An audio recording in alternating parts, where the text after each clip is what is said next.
النهاردة يا بنات فيديو مفيد. هنتكلم فيه عن حيل وأفكار إعادة تدوير لأي حاجة موجودة عندك في المطبخ. هنعيد تدويرها وإن شاء الله تستخدميها استخدامات صح هتعجبك جدا.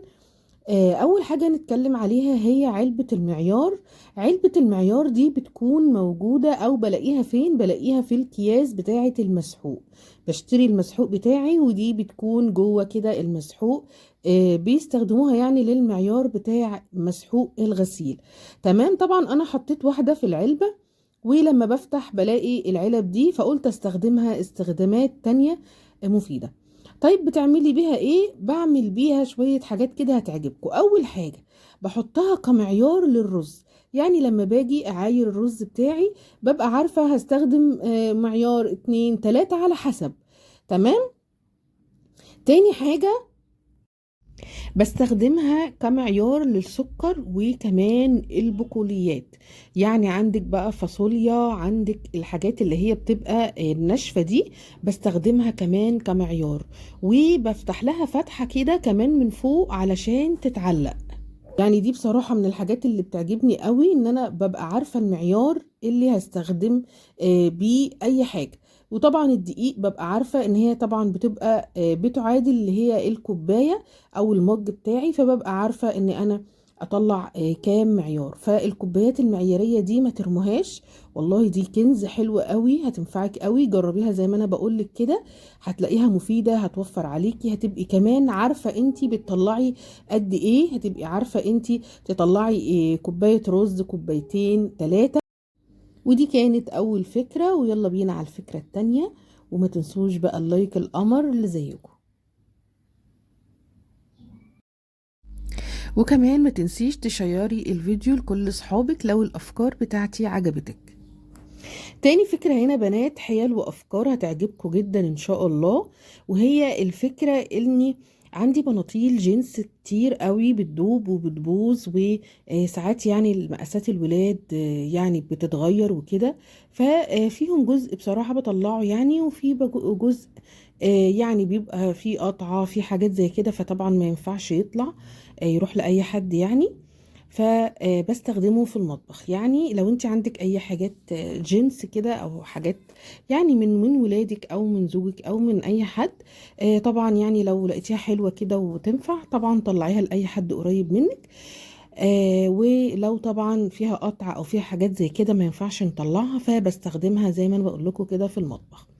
فبيبقى فيها الجيوب اللي انتوا شايفينها دي، فبقصها وبستخدمها في المطبخ كمساكة. يعني بصراحة بتبقى حلوة قوي قوي قوي، بتحمي ايديا. لا بساعات كمان لما بستخدم الحاجات في الفرن بتبقى محتاجة حاجة يعني تمسكي بيها قماشة او حاجة تبقى قوية شوية، علشان الفرن بيبقى سخن وبيبقى سخن على الايدين. فالجيوب دي بتبقى حلوة ومتينة جنس، يعني مش بتخليكي تحسي بأي حرارة لو هتمسكي صينية او هتمسكي اي حاجة كمان على البوتاجاز.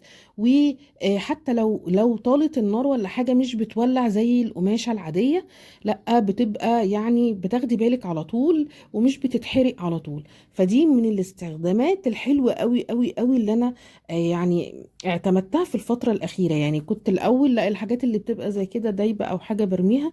بس بصراحة في الفترة الأخيرة قلت ليه لا، يعني حتى الجيوب زي ما انتوا شايفين كده جامدة.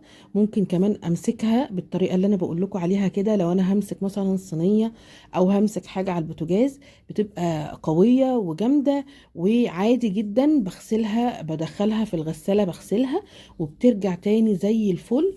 زي ما انتوا شايفين كده. طبعا انا بستخدمها في مسك الحلل بس لانها قوية وبتستحمل الحرارة وبتتغسل عادي جدا. فاستخدمي الجيوب الجنس وما ترميهاش. الفكرة اللي بعد كده يا بنات، زي ما انتوا شايفين العلب ديت انا مش برميها ولا اي حاجة. طبعا كنت بجيب علب اللي هي القوالب الزبدة دي، وكانت بتيجي العلب دي معاها هدية. فاستخدمت منها كذا علبة، يعني بحط فيها الزبدة وكده. والعلبة دي زي ما انتوا شايفين كده فتحت منها فتحة من فوق زي فكرة بالظبط المناديل. ففتحت الفتحة دي، انت ممكن بقى تفتحيها صغيرة او كبيرة على يعني حسب ما انت بتحبي. بالراحة كده بالسكينة هتفتحيها فتحة صغيرة، وبعد كده بالمقص هتبتدي تلفيها بقى داير ما يدور كده وتفتحيها زي ما انت عايزة. طبعا انا بحط فيها كل اكياس التلاجة اللي انا بستخدمها، بتبقى سهلة جدا. بحطها في درج المطبخ، بطلع منها الكياس بتاعة التلاجة زي ما انتوا شايفين كده بكل سهولة. طبعا احنا بنبقى واقفين في المطبخ محتاجين اي حاجة سهلة سريعة بسرعة عشان نخلص وننجز. بطلعها كده على طول، علشان طبعا ببقى بعمل مثلا ايه طماطم، ببقى مثلا بفرز ملوخية، اي حاجة بتفرزيها.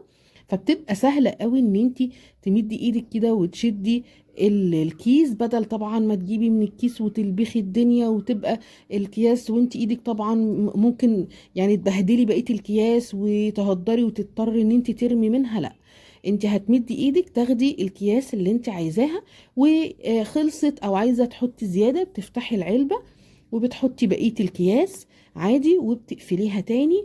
ولو حبيتي ان انت تغسليها بتطلعي الكياس وتتغسل وتتنشف، وعادي جدا مفيش اي مشكلة. وممكن تعينيها كمان في درج المطبخ. من الافكار اللي ان شاء الله هتعجبك جدا. تالت فكرة او رابع فكرة عندي هي طبعا لما بنيجي نشتغل على البوتاجاز بنستخدم المعالق بتاعتنا السيليكون او الجرانيت او الخشب. اي معالق انت بتستخدميها بتبتدي انت تحطيها في اي مكان كده وبتبهدلي الدنيا. طب ليه؟ انا عندي الغطيان بتاعت العلب البلاستيك، يعني ساعات باخد العلب بستخدمها اي استخدام، او ساعات مثلا بتتكسر العلبة، ساعات بيحصل لها اي حاجة، فالغطا ده بيفضل مركون عندي ما بعملش بيه اي حاجة. فقلت ليه لا، لما مثلا احطها كده على البوتاجاز زي ما انتم شايفين، بستخدم يعني اعمل اي اكلة والمعلقة بتاعتي بحطها هنا، بحطها على الغطا ده.